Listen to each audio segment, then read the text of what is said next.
Hi, welcome to Najo's Recast. Let's go through episodes 13 and 14 of Empress Key. The regent has his way and forces the examination, which by the way is just some doctors touching Ojin's wrist and feeling her pulse to determine if she indeed has a bun in the oven. Completely unrelated, but Tangishi and Tanashiri should really be called the Terror Twins. Why? Because I think it's cute and they need a nickname. Also, they need to give this announcer a raise. I can only imagine what he has to eat daily to sound that loud. They drag Ojin out, do the wrist thing I was talking about earlier, and that look on Key's face says it all. She is pregnant. So this is where I break some things down. I'm going to explain one or two things here. First, Key did not add the laurel extract to Ojin's food. After she met with the Empress, she told Ojin and they found a way around it.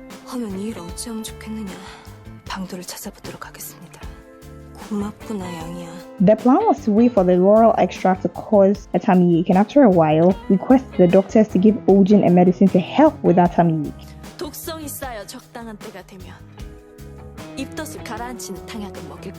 The natal medicine contains licorice, and this particular ingredient would react with the laurel powder and cause a miscarriage.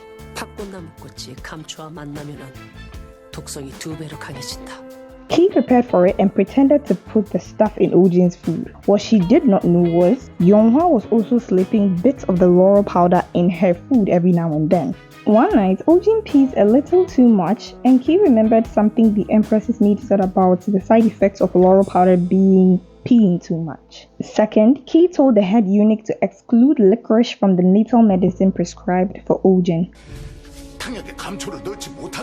How he was able to take them out, I do not know. They all look like pieces of wood to me. Then again, I did not read medicine in the U1 period, so. And to explain that she's not pregnant diagnosis the doctor made before, the doctor checked Key, who was hiding under the covers, not Ojin. So yeah, of course he was going to say she wasn't pregnant. And yeah, that's it. That's about it. The Empress Dowager demands that Tanashiri be punished for causing such a scene, but the regent says groveling for mercy is enough. The Terror Twins look at their dad like she's being told to walk the plank, and I'm like, what? You almost killed an innocent baby and all they're telling you to do is beg, and that's an issue? Royalty or not, I would have had their heads for that. So Tangishi confronts Key about what just happened, and she tells him to back off, threatening him with a letter written and stamped by Tana, permitting her to leave the palace after she killed the baby. They have a brief back and forth, and she ends up telling him that he killed her mother, and she storms off, with Tangishi left wondering if he has feelings for her. This is super weird, and I'll insert something here.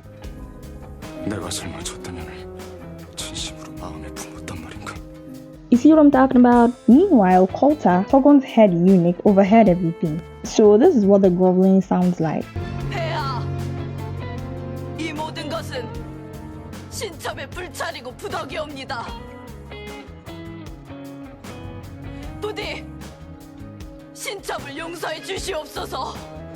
She remains kneeling as arranged, and the Empress Dowager is loving it. The Empress passes out and Ojin is made an official consort. After all this blows over, Tangishi tries to take responsibility for the plan falling through and apologizes. Their dad is not having it.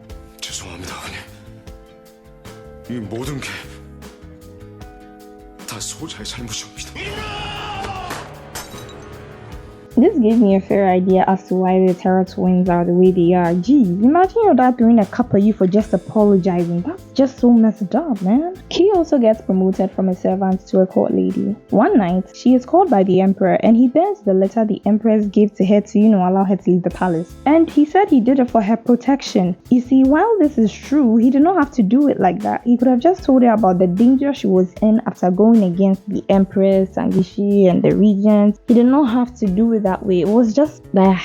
If you're enjoying this video, which I know you are, please subscribe, like, and comment.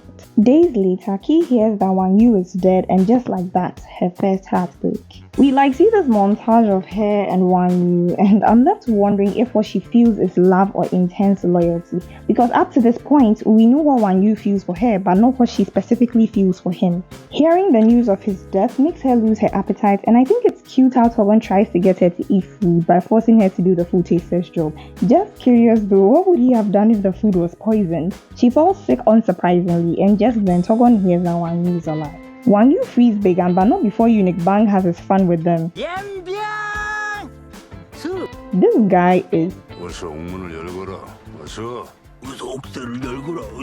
Petty. They ride to the Yuan capital and he lets Yongfei Su go after they reach an agreement. They reach the Yuan palace and all the maids are awestruck for no particular reason. I think it's because they are surrounded by eunuchs all the time. Ki also hears about Wang Yu coming to the palace and she's visibly relieved. Eunuch Bang and Dokman are old friends, and Bang asks for Ki to be allowed to meet Wang Yu secretly in the palace. As part of her punishment, the Empress has to go and greet the Empress Dowager in the mornings and in the evenings. It's funny how the Empress Dowager casually points out how annoying it must be to just get up and greet her. She also not so subtly tells the Empress to conceive a child, adding salt to injury and rubbing Ojin's pregnancy in the Empress's face. Tanashiri's closest attendant. She's been with her for a while, supervising Ki with Operation Kill the Baby, acting like a wall gecko and whatnot. She suggests that bowing 108 times and praying at a shrine will cause conception, and so the Empress should do it. Later that night, the Empress is praying and Wang Yu arrives to wait for Ki. The two run into each other and have a little back and forth. The night ends with Ki not showing up, Wang Yu disappointed and the Empress angry.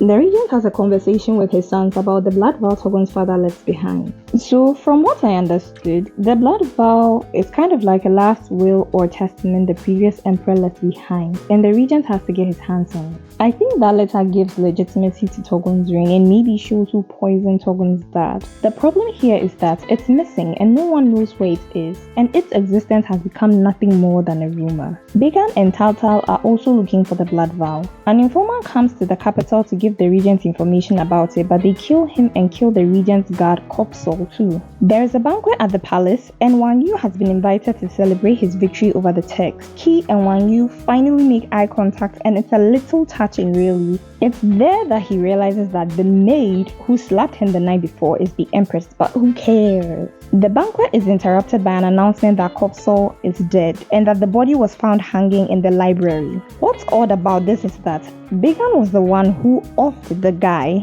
and Tal Tal was the one who disposed of the body. So the questions remain: who moved the body and why?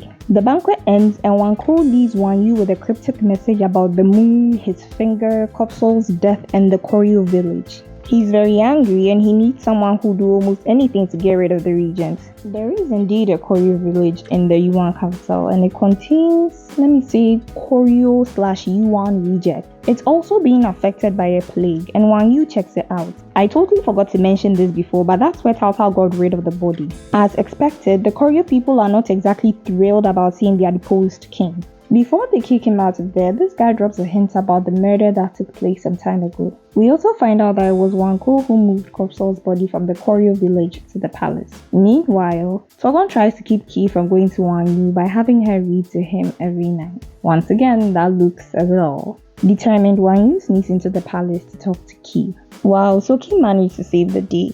Again, if this was real life, the baby would have been a goner, because if this was the story of Tanashiri, I could easily see her succeeding with this scheme. It was weird how Tangishi asked himself if he had feelings for Ki. Doing the math, he was a grown man when he killed Ki's mother and she was approximately 10-11, and that happened 13 years ago, so he would be in his 40s or something. It's just weird. Also, seeing how the regent treated Tangishi gave me a fair idea of why his kids turned out the way they did. And about the letter Togon burned, I still think he could have gone about it differently, in a better way. He did say it was to protect Ki, but let's not forget that he actually likes her and doesn't want to lose her to Wang Yu. Now that all three of them are in the same place at the same time, I can see stuff getting very messy very soon. Till next time, thanks for watching.